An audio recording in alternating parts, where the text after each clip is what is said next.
My name is Lincoln Mayne. I am an artist. I was born in Australia in Sydney, New South Wales, and now I live in LA.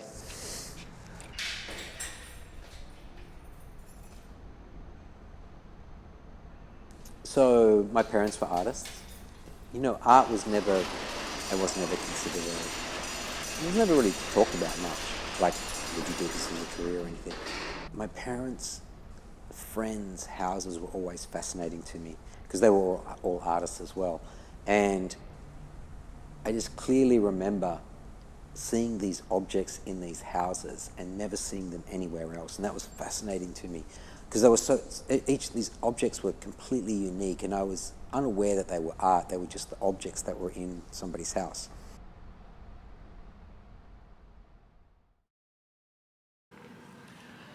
So welcome to downtown LA.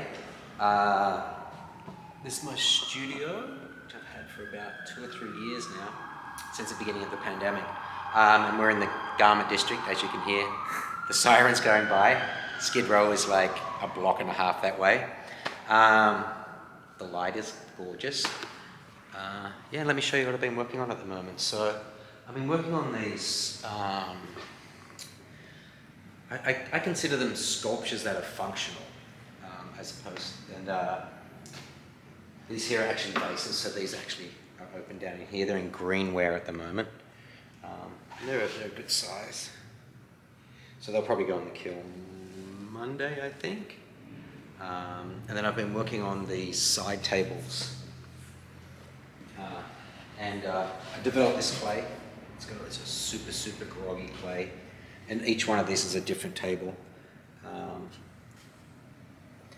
And they got a nice, definitely pulling from brutalism and surrealism, and all these like separate pieces that stack. So technically, you could have this as a sculpture in your home, and then if you wanted to pull them apart and have them in separate rooms or in separate settings. So it's been important to me. These are sort of my first sort of functional items that I've been making. It's been super important for me to actually make sculptures first out of them, then actually go for functionality. And I think for myself personally, I feel like I cracked one of my little codes here where when I'm building them, they really are sculptures first. And then I just think about I use the practicality to give me different shapes and levels. So, I mean, as small as this little studio is, it's fully functional. So, here's my slab roller. It's my good luck charm for my slab roller. Whenever I buy my clay, I always dry it out first. So I just have this big tray here that I just buy it and cut it straight. And this way I can put different additives into it. So whether it's stains or grogs to give it strength. But yeah, I always like dry my clay out first. And I always find that clay is better once it's been reconstituted anyway. I feel like when it comes straight from the factory, it's not old enough and it's not, the molecules or whatever are not wet enough, or they haven't bonded well enough. So doing that process of drying them, reconstituting them, re-wedging them, I always find the clay has a more of a sort of more plasticity. And then obviously to put my additives into them. Extruder here, which I've attached. So I extrude shapes out of here. Yeah. And this is a great little tool that I have. So this table can actually be squared. So when I'm working on things, I can know that my surface is always square, so I can always adjust it, especially considering some of the works that I'm making now do have a functionality to them. I want them to be squared. So that's great. These are all my diaries, so visual diaries. Let's see, there's a good one here. Just with all ideas.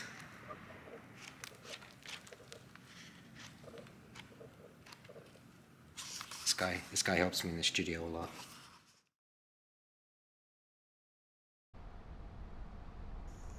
I really do feel like my work is unique to me. I feel like the work actually mimics my character. But I think I have an exuberance for life. I really do feel like I'm fascinated by life and I enjoy it. And I feel like it comes through in the work. It comes through in the work in that I feel like the work is engaged with life itself. The best way I can explain it is through the objects. So I think that's one thing to be put in my work. It's like, a lot of it is like, come off as like playful and fun, and I think that's great. They're all highly considered actions. Not to be playful and fun, but when I make the object, they're highly considered.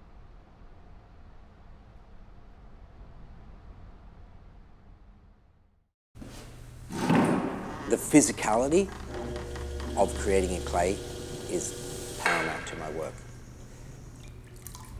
Being dyslexic, I've always picked up information from my hands. I've always touched things. I've always made things. I've always fixed things because it's the way that I communicate. So getting to the clay is more physical than any other medium I've been in, and that's probably why it clicked with me. Like all the other mediums, like even wood is not intimate in the ways that clay is. Like your fingers go into it, you can pull it apart, and you can stick it together.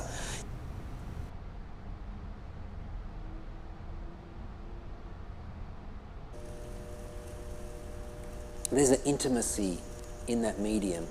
When I'm creating and making big, and I'm limited by my kiln size. Otherwise I would be making things that are like 2 stories tall, and I would be climbing up around them. I'd be on scaffolding. I'd be using my whole body to like scrape down the sides. That is a huge part of the way that I work. And what happens when I'm doing that is like, that's when you get into flow state. What happens for me in flow state is I'm free thinking. My mind is not controlled by any other external thoughts. I'm engaged in what I'm doing, and that's when I really start to discover what I think the world is about, or my environment, or who I am, or what I'm doing. That's when these thoughts happen, are in flow state, when I'm not even thinking that I'm thinking about them. To get in that state, the physicality of the clay helps me do that.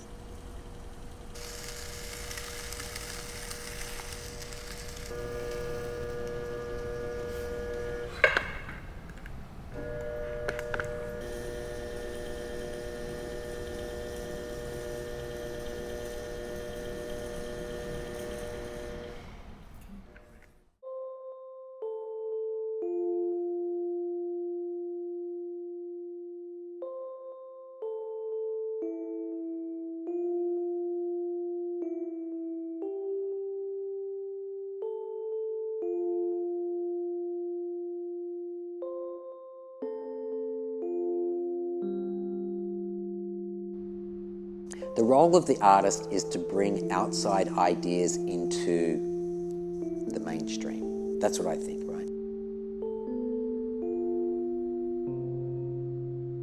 If you're bringing the mainstream into the mainstream, that's kind of just pop culture, you know? But when you bring an idea outside of the psyche of the mainstream in, you can't just bring it in and dump it in there, right? The artist's role is to take this idea, formulate it in a manner that the community can understand it.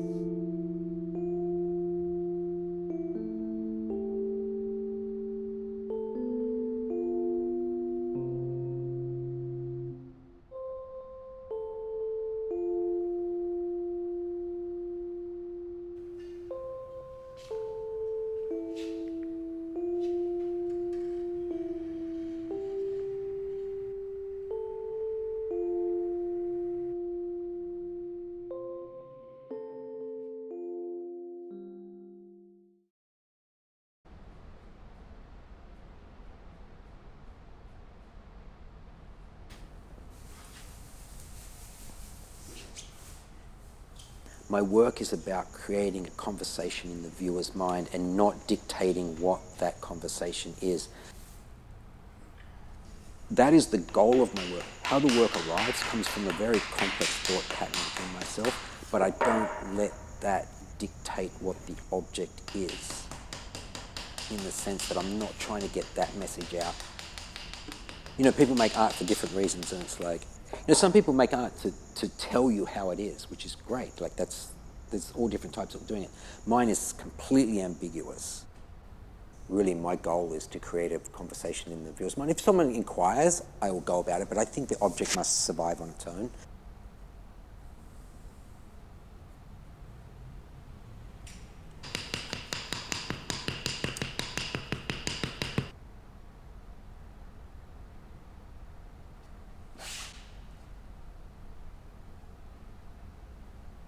So this is hollow. I mean, ceramics needs to be hollow. And when I make this, which is basically what you describe as two pinch pots together, I've taken two bits of clay and put it together like that. And the way that I'm able to shape this and not have it collapse being mud is because there's air trapped in there. But it's a little bit of a catch-22 because at a certain point, as it shrinks, as it dries, the air wants to escape, and you're using that pressure to be able to form it and not have it collapse. But if you wait too long to let the air out, which is what I do here, it'll actually crack because the air wants to get out anyway. Like these are still classic Greek vases on top of these heads. And I'm not messing with those shapes. I'm keeping them pretty pure. Yet they come across as contemporary because look at the face underneath them. Yeah, to a certain degree, I'm pulling that history up and putting it front and center of my work, yet it's modern work.